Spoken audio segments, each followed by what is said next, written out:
what is osteopathy and how did it come into being? Osteopathy started in the 1800s by a guy called A.T. Still, whose original founder was a doctor. And he was disheartened with the medicine at the time and decided that he could treat illness and disease and sickness with his hands. So he was a surgeon, he understood the anatomy and the physiology and everything that was going on for people, and really believed that there was this inherent mechanism keeping someone alive, and if you can support that, then you can change a person, change sickness, change pain. And so he founded it. And so were there like early signs of results? Like what? Yeah. How did it kind of get some traction? Look, it really got some traction because he got results in terms of he was traveling around. Sort of, he had a few kids, and they sort of started to learn with him as well. But he ended up building essentially out a whole town. So built a big medical facility, a teaching facility, and there were so many people coming via train all around America to him that they had to build like accommodation. And the town, can't recall off the top of my head which it was, but it was phenomenal. And there's been so many times where they've obviously tried to shut different things down, but he really took osteopathy at the time to the place of medicine, really understanding like in America, you've got to be a GP first to be then an osteopath, something you specialize in. It's obviously differentiated around the world. It's not the same for everywhere. But that in its basic premise is, really understanding the body on all levels and being able to work with someone to change disease, change pain, I'm intrigued by that statement, healing people with your hands. Someone out there may never have been to see an osteopath before. Yeah. But what does that feel like in practice? It feels like in practice that you not only feel better in the way that you move or the pain that you had, but your body functions better. So there's a normal type of mechanism or motion or breath that's in the body that should exist. And so when you're sick or diseased or in pain, those mechanisms stop. So it's not just about improving the pain that you've got, but it's about restoring the health of the body.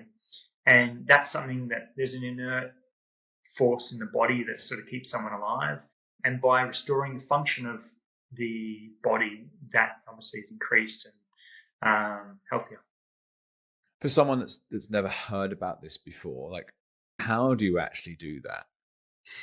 Well, you basically find what is restricted. Like the traditional sort of term was find what's restricted, fix it, leave it alone. The body has the ability to fix itself, and it always should, but there's parts of the body that's stuck and it's not able to resolve. And most common, so many lung issues, so many digestive issues, so much is bound in around the ribs because of the impact the nervous system has through those rib heads. So you find what is not moving in its normal motion, and you gain mobility, and then it restores itself. Cool. And to give some context, which is quite fun, I often like using myself as a guinea pig in conversations, but I have been for sessions with you, Luke, and they've been absolutely awesome. And there've been different experiences as part of it, and you've proven already to be very like a fascinating practitioner in terms of the different fields of theory you're drawing from when you take me to different places, whether you're just you have me sat in a chair and you can just talk to me about stuff and things shift, or I can be lying flat on your bed and you can move things around, or equally you at one point you had me actually walking in the room to help me like walk through emotion or walk through trauma. And even we had a video call at one point when I was really under the pump with some stuff in my personal life that I was figuring out, and you helped me follow the pain and then started making me think about sensations and following the light. And I mean, it's crazy. So I've got a billion questions, but does any of that resonate with you?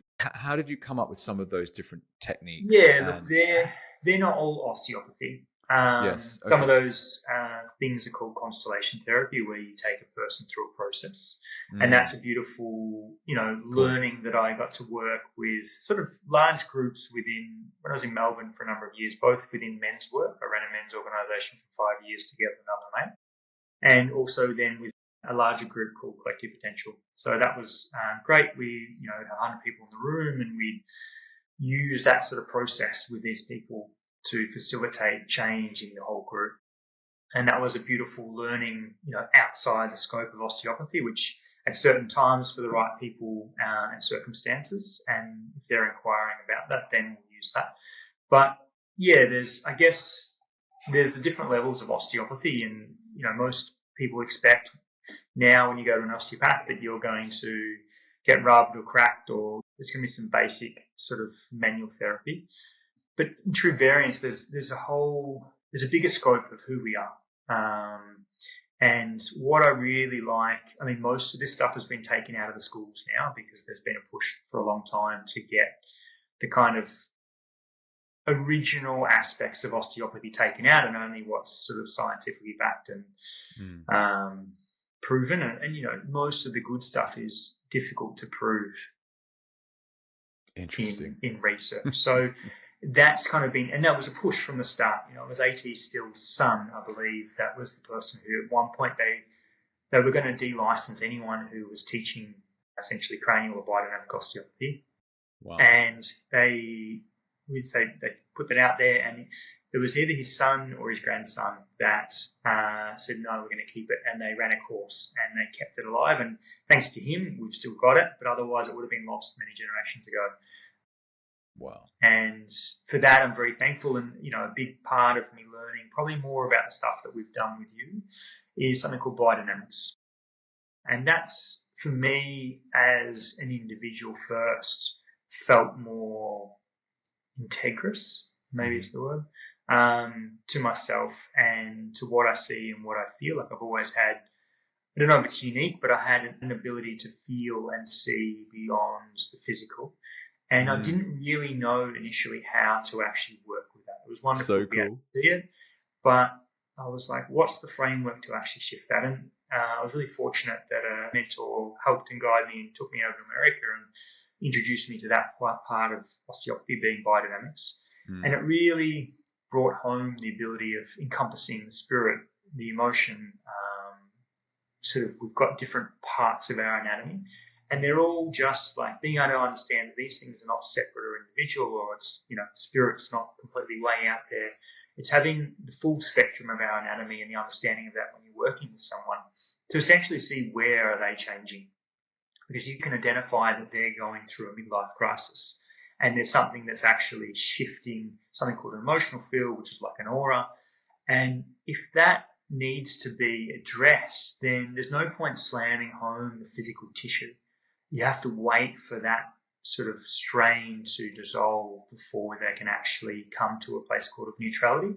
And once their body is neutral through all those layers, then it starts to treat and fix itself. And that's mm, been like gold for me. That's sort of more the work that we've done with you, which I find fascinating because it connects me to something beyond myself, which is influencing both you and I and sustaining us in life. And it takes people beyond being fixed into something new. And so that's really exciting for me when I work with people. It's like, well, I haven't got much to work on. I was like, great, that's a great place to work, because actually now we can not only fix the lesion or whatever else is there, you can continue to evolve, and evolve in terms of your body, evolve in terms of who you are as a person. And this is all sitting within our anatomy. So for me, yeah, the scope of osteopathy is just whole. And I'm really fortunate to be able to work with people on that landscape and make, I believe, more profound impact through working with them in that sense.